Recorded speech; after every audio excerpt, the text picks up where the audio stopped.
In February's AILA Interview of the Month, AILA member and South Florida National Day of Action coordinator Christine Alden shares advice on how her chapter engages in advocacy efforts. How do you engage chapter members in advocacy efforts like AILA's National Day of Action? So for our chapter, it's quite a challenge because we cover 11 counties and 10 congressional reps and 2 U.S. senators. So what we typically do is we look within our committees and we ask our congressional committee to come forward. We also do a call to the membership. Sometimes members don't volunteer, so then we seek out the members. I look for the members who would be the best messengers and maybe more senior members to go to National Day of Action in DC. We simultaneously do a National Day of Action locally at our local district offices. And those are great for the members who can't commit to traveling or also maybe don't have as much experience, so they just want to kind of get their feet wet.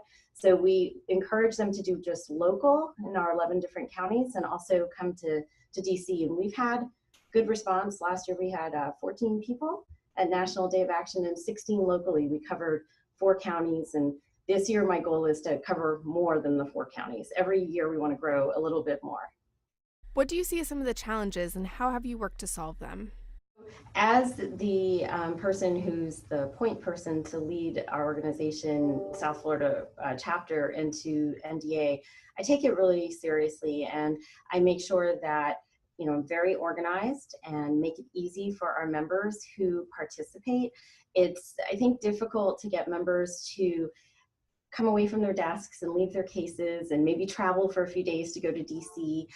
For those who can't go to DC, I mean, we have the local Day of Action that makes it a little less burdensome for them, but I try to take the burden off their back. So I schedule the appointments, I help with the talking points, we schedule trainings. I'm very respectful of everybody's time. So if I say a training is from 4 to 4:30, it really is from 4 to 4:30. And if somebody's late, they're gonna miss it. And if they miss it, they're gonna be in trouble. So we do wanna make sure that we just stay organized and everyone has such a great experience that the next year they'll ask to come back, and we'll continue to have that, I guess the members who are so inspired that they won't just wait for National Day of Action. One of our goals here at the South Florida chapter is to have great relationships with all of our congressional reps. So we have 10 congressional reps that our membership covers and 2 U.S. senators. And so we want to be seen as a resource to those offices. And so not just on the day of National Day of Action, but we like to have just local appointments whenever we have time to schedule them.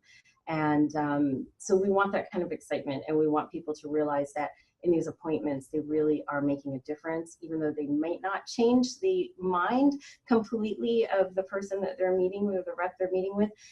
Just being there to educate them or let them know what's going on in our community could be helpful. And so, that's the approach that we take and how we try to overcome some of the challenges and try to be as optimistic and positive as possible.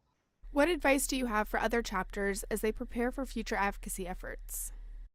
I would advise the coordinators for the NDA for each chapter to realize you really are a leader when you're handling this event. So you will have your team that's going with you, and they're going to need to be trained, and I have lots of questions, and you try to anticipate everything that's going to happen on National Day of Action. And that kind of comes with experience, but from everything from how people should be dressed, to comfortable shoes, to having an umbrella if it rains, to rushing from one appointment to another, and basically also making the members feel confident when they go into those appointments. Because I think if they've never been before, you don't realize maybe the wave of emotions or how you'll feel when you walk into such historical buildings and you actually get to meet with the actual congressional member. That happened to us several times last year in our meetings, and it was quite amazing.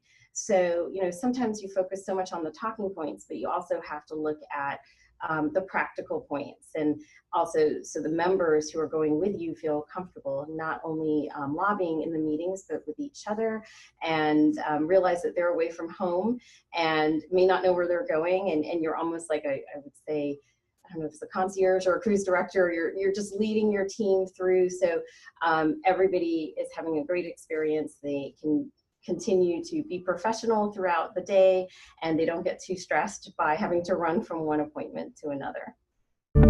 Thanks, Christine.